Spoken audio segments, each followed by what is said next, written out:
वर्तमान में केंद्र सूची में 100 विषय हैं, राज्य सूची में 61 विषय हैं तथा समवर्ती सूची में 52 विषय हैं। फिर हम पढ़ते हैं कि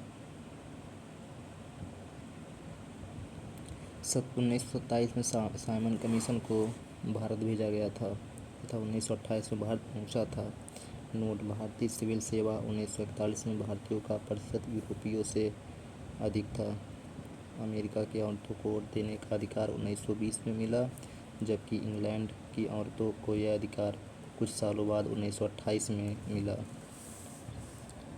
भारत शासन अधिनियम 1935।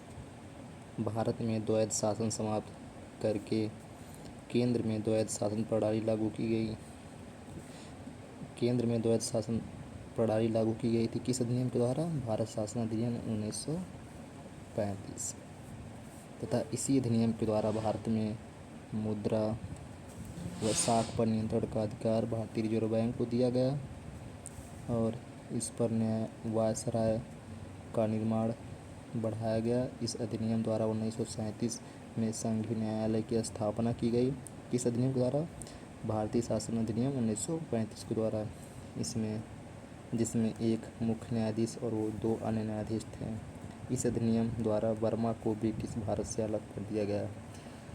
बर्मा को ब्रिटिश भारत से किस अधिनियम द्वारा अलग किया गया था? भारत शासन अधिनियम 1935 के द्वारा।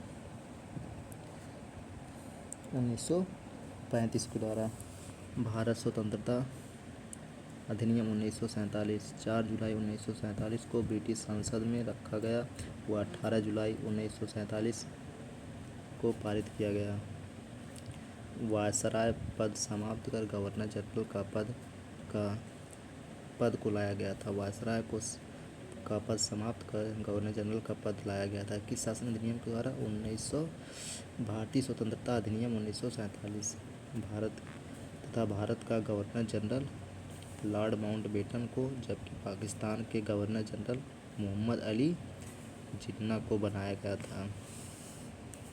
संविधान का निर्माण 1922 में गांधी जी ने अपनी पुस्तक यंग इंडिया में लिखा कि भारतीय संविधान भारतीयों का इच्छा अनुसार ही होगा।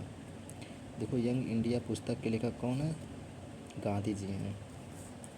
साइमन कमीशन भारत का भारतीयों द्वारा कड़ा विरोध करने पर तत्कालीन भारत के लॉर्ड बेकनहैम भारतीयों का संविधान निर्माण की चुनौती दी और जिसे मोतीलाल नेहरू ने स्वीकार कर नेहरू रिपोर्ट प्रस्तुत की।